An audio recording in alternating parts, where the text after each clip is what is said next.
Olá, meu nome é Jaqueline, eu sou acadêmica do curso de Terapia Ocupacional e hoje eu vou falar sobre um tema muito importante que foi o que contribuiu muito para o surgimento da profissão da terapia ocupacional, que é a reforma psiquiátrica, né?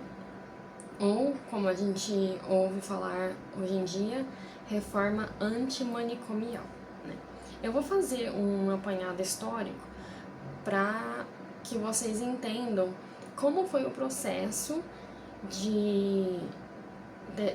dessa reforma, né, antimanicomial, de onde que surgiram, né, os primeiros movimentos até chegar na terapia ocupacional, que é a nossa profissão, que é o tema desse canal. Então a gente vai começar lá atrás, no século XIX, início do século XX, mais precisamente no ano de 1852, que foi inaugurado lá no Rio de Janeiro, o Hospício de Pedro II. Esse foi o primeiro hospital dedicado, né, exclusivamente a doentes mentais no Brasil, e ele marcou ali a transição, né, da loucura das ruas e porões de santas casas, né, para o controle médico. Depois, lá em 1903, a gente teve o surgimento, né, do Hospital Colônia de Barbacena, né, que é um dos mais famosos quando a gente fala de questões antimanicomiais. Por quê? Ele foi fundado lá em Minas Gerais, na cidade de Barbacena, né, e ele se tornou aí o maior símbolo da tragédia manicomial brasileira, conhecido depois, né, como o Holocausto Brasileiro. Tem um livro que se chama Holocausto Brasileiro, e a partir desse livro e do apanhado histórico que foi feito, eles fizeram também um filme com o mesmo nome, né, para mostrar a realidade ali do Hospital de Barbacena. E como que as pessoas chegavam nesse hospital, né? A partir ali de um trem que era chamado Trem de Doido, e era basicamente vagões de carga onde pessoas eram transportadas de todo o país ali até o Hospital de Barbacena. E a maioria das pessoas que foram enviadas para lá, elas não tinham nenhum tipo de diagnóstico e eram aquelas pessoas consideradas indesejáveis pela família ou pela sociedade, por serem pobres. As prostitutas eram enviadas para lá, os opositores políticos, né, nessas brigas políticas, acabavam sendo enviados para lá também, e homossexuais, moradores de rua, usuários de drogas, todas as pessoas que eram consideradas indesejadas, tanto pela família quanto pela sociedade, elas acabavam sendo enviadas para lá contra a vontade delas, sem diagnósticos, sem nenhum tipo de avaliação prévia. Logo em seguida, a gente tem também, em São Paulo, o Hospital Psiquiátrico do Juqueri, né, que ele chegou a abrigar ali quase 20 mil pacientes, e se tornou a cidade dos loucos, por ser ali autossuficiente e isolada, né? O objetivo, nesse momento da história, tanto no Hospital de Barbacena quanto no de Juqueri, né, que foram os maiores e onde aconteceram ali as maiores tragédias, o objetivo deles era realmente separar, né, excluir as pessoas da sociedade, separar elas de uma forma que não incomodasse o resto da população. E aí a gente começa a ver, começam a aparecer ali nomes, né, pessoas e personalidades muito importantes para a terapia ocupacional, mas que naquele momento eram médicos, né? O primeiro nome que a gente cita toda vez que você vai falar de terapia ocupacional, se você for estudar, se você for pesquisar um pouco sobre, se você não é profissional, né, da terapia ocupacional, você vai ouvir falar sobre a Anísia da Silveira.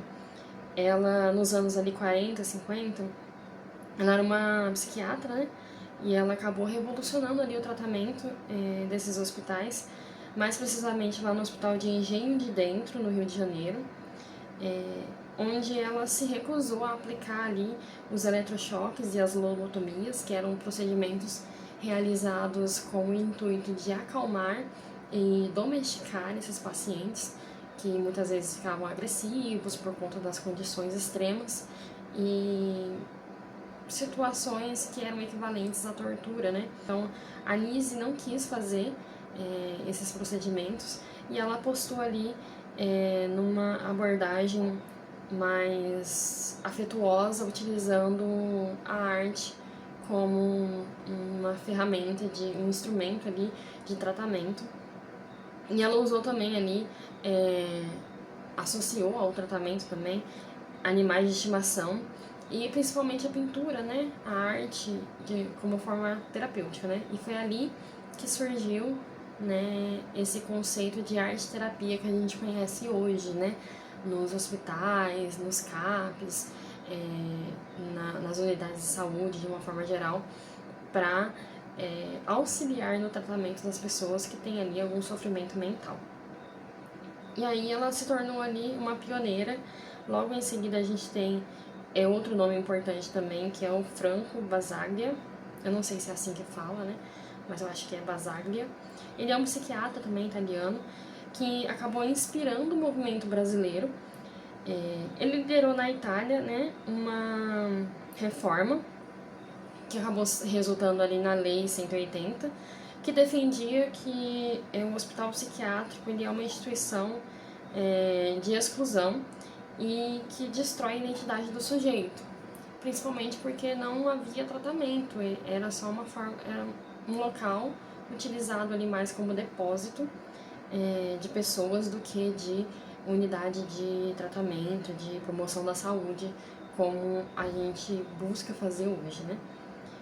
Em seguida, a gente tem outro nome importante, que é o David Capistrano Filho. Ele é um dos grandes articuladores da reforma sanitária e da intervenção na Casa de Saúde Anchieta, lá em Santos, né? Alguns fatos importantes e curiosidades ali sobre essa transição do modelo manicomial para o modelo que a gente tem hoje, que é mais assistencial e voltado mais para a promoção ali da saúde e reinserção dos pacientes na comunidade. Lá em 1961, a gente teve a denúncia de Luiz Alfredo.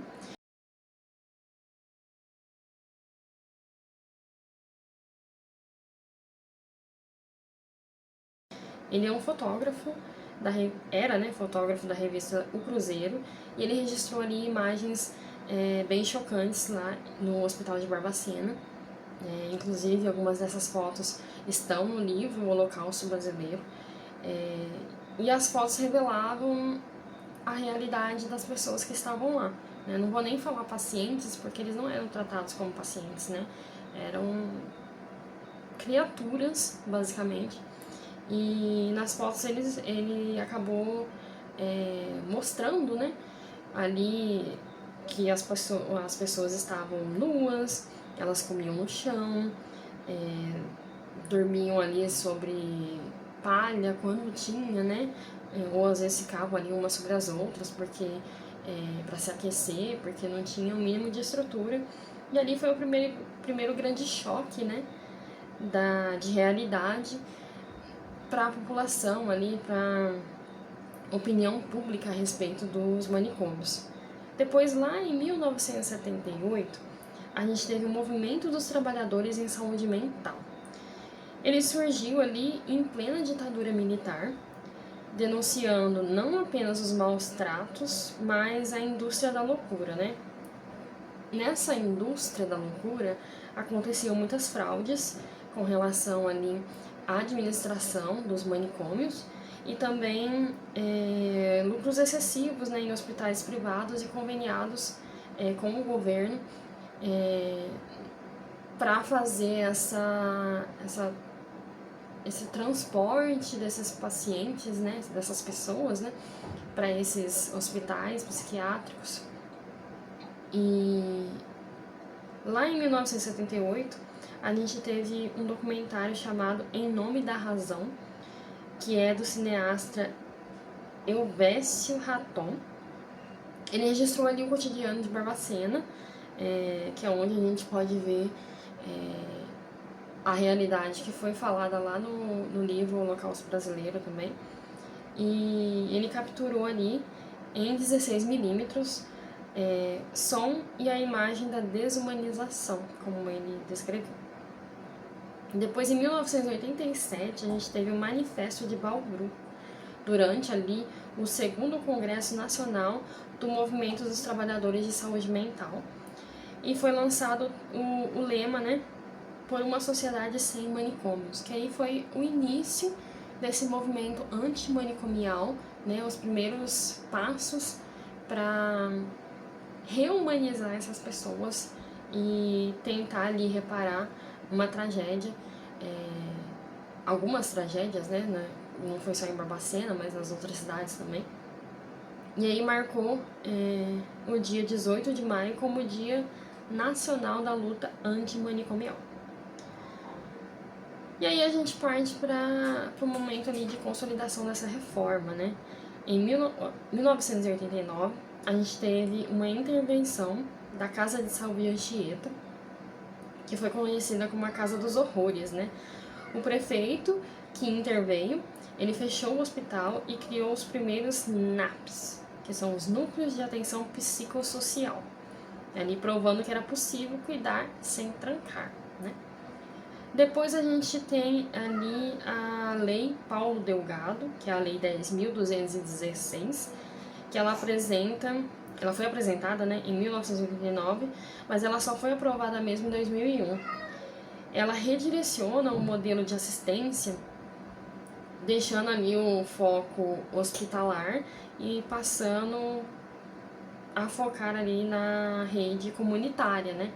E aí a gente passa a ter os CAPs, que é o Centro de Atenção Psicossocial, que a gente conhece hoje aí na rede de saúde. Em seguida a gente tem o programa De Volta para Casa. O que acontece? A gente tinha ali vários manicômios, né? Barbacena, Juqueri, entre outros. E muitas pessoas, esses hospitais, eles eram lotados de pessoas. E quando surgiu essa questão, né, da luta antimanicomial, surgiu também a necessidade de reintegrar essas pessoas na sociedade. Mas como eram pessoas indesejadas, né, como eu falei no início, as famílias já não tinham mais contato, porque as pessoas estavam trancadas lá dentro há muito tempo, né, às vezes uma vida, né, dependendo, e não tinha como devolver essas pessoas para as famílias delas, e muitas eram indigentes, muitas tinham ali algum tipo de sofrimento mental que já não permitia que elas simplesmente saíssem de lá andando sozinhas, né? E aí esse programa ele veio ali como um auxílio, né? Primeiramente um auxílio financeiro, né? Que era pago diretamente para esses egressos ali do hospital de longas internações, né? Para que eles pudessem reconstruir as vidas deles, né? Eu vi um documentário, eu não me lembro onde agora, mas se eu achar eu posto aqui para vocês, onde está, na página aqui da comunidade, mas que mostra algumas dessas pessoas que saíram de lá e elas acabaram tendo que ir para uma casa. Eu acho que no livro O Holocausto Brasileiro menciona também essa casa, que eles criaram um lar para essas pessoas morarem, porque não tinha mais para onde elas irem, não tinha uma família para elas voltarem e elas não tinham mais estrutura psicológica para se virarem sozinhas, né? Porque foram muitos anos ali de tortura e vivendo em situações muito extremas, elas não conseguiam mais se virar sozinhas. Então, mesmo com esse auxílio ali do programa De Volta para Casa, elas tiveram que ser acomodadas em um lar especificamente para essas pessoas que estavam saindo ali das internações. Algumas curiosidades, né, sobre essa questão manicomial é que tinha ali um comércio de cadáveres, né, principalmente lá em Barbacena. O número de mortes era muito alto e o hospital vendia os corpos dos pacientes que acabavam morrendo lá por causa das condições extremas para as faculdades de medicina. E quando não tinha demanda, né, dessas faculdades por cadáveres, os corpos eles eram dissolvidos em ácido no próprio pátio ali do hospital, sem o menor cuidado com relação ali à questão psicológica daquelas pessoas que estavam ali, né? Outra questão também era que os pacientes que ficavam nesses hospitais, eles tinham um fardamento.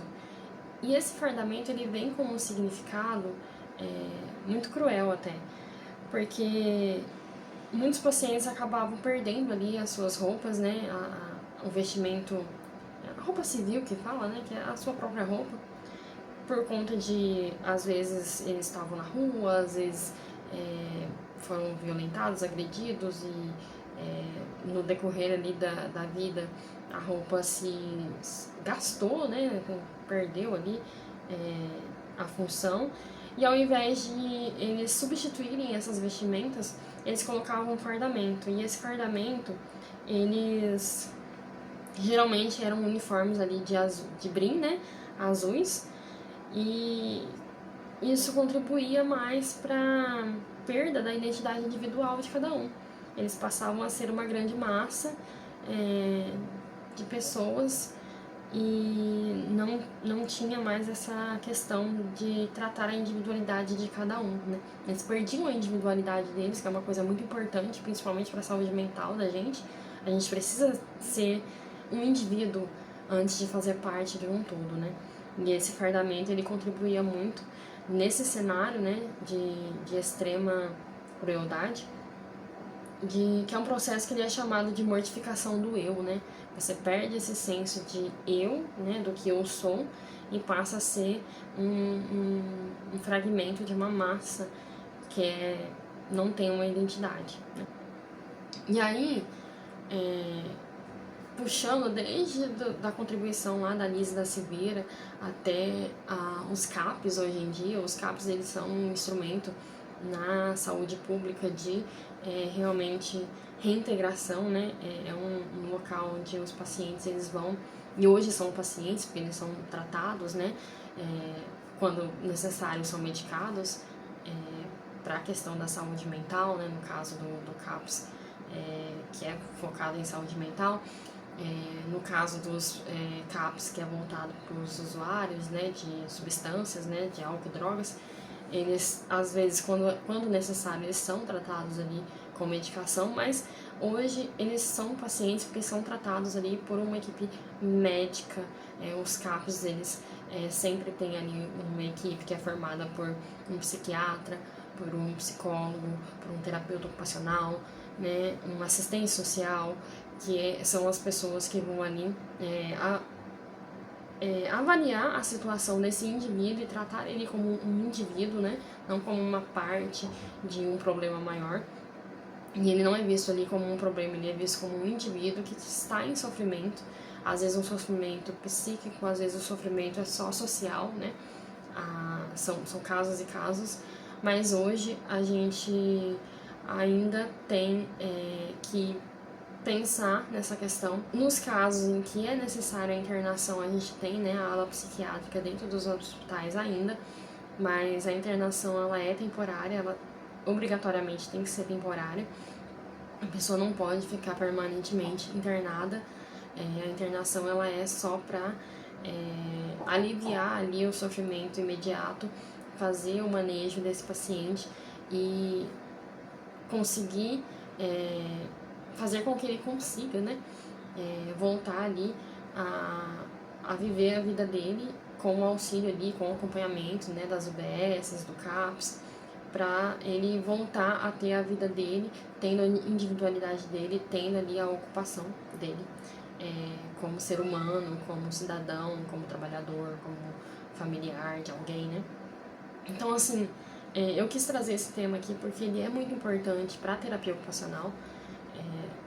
A terapia ocupacional, ela se consolidou, né? Ela já existia, mas ela se consolidou para trazer ali uma solução, uma alternativa aos tratamentos extremos, né?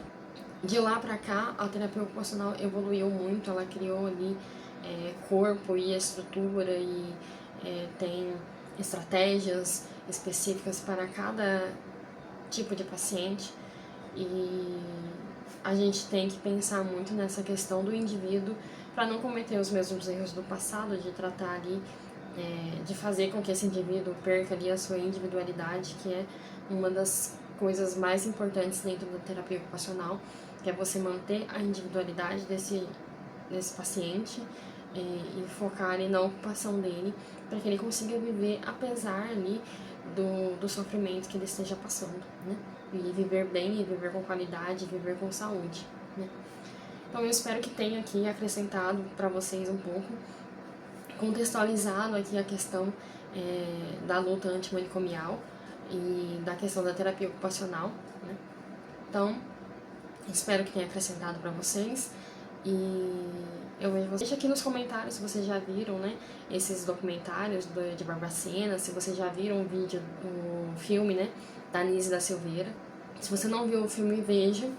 E deixa aqui nos comentários se você já viu o que você achou do filme da Anísia, se você já viu, né, o documentário sobre Barbacena, qual foi a sua impressão ali, o que você conseguiu aprender ali do filme. Vamos conversar e trocar informações aqui, que eu acho que isso é muito importante, principalmente na profissão da terapia ocupacional, que não é muito conhecida ainda por muitas pessoas, e o meu objetivo aqui é trazer mais informação e fazer com que mais pessoas conheçam essa profissão, que é muito bonita e que é muito importante para muita gente, tá? Então, até a próxima!